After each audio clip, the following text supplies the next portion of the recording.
Kaya pala ganito ang naging resulta ng kapalaran ko. Kasi alam ng Diyos na kaya ko. Sa edad kong to, napagod na akong magmadali. Kaya lahat ng ginagawa ko ngayon, ini-enjoy ko na lang.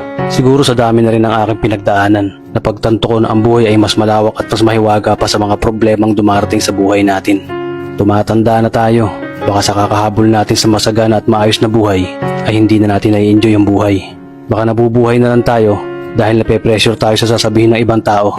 Marami na rin akong mga naging maling desisyon sa buhay, pero lahat yun nagsilbing aral sa akin at natuto ako sa mga pagkakamali ko. May mga taong sobra nating mamahalin at bibigyan ng halaga, pero ibabalik lang sa atin ay kabiguan at matinding trauma. Kaya wag nating lilingunin ng mga taong tulad nila dahil mas payapa kapag hindi ka na interesadong malaman pa kung ano pang balita sa kanila. At wag mong idepende ang sarili mo sa kahit kanino. Tandaan mo, kahit sarili mong anino, iiwan ka din nito kapag madilim na ang paligid mo. Kailangan natin matutunan na huwag ikumpara ang sarili natin sa iba dahil hindi natin laban ang laban nila. Karera mo to, di nila karera. Dahil ang buhay ay hindi naman nasusukat sa kung sino ang mayaman, kundi kung sino ang payapa. Kaya galingan mo lang palagi tol dahil napakaraming tao mapanghusga, tihilahin ka pababa. At lagi mo tong tatandaan na makakatanggap ka lang ng papuri mula sa kanila kapag patay ka na.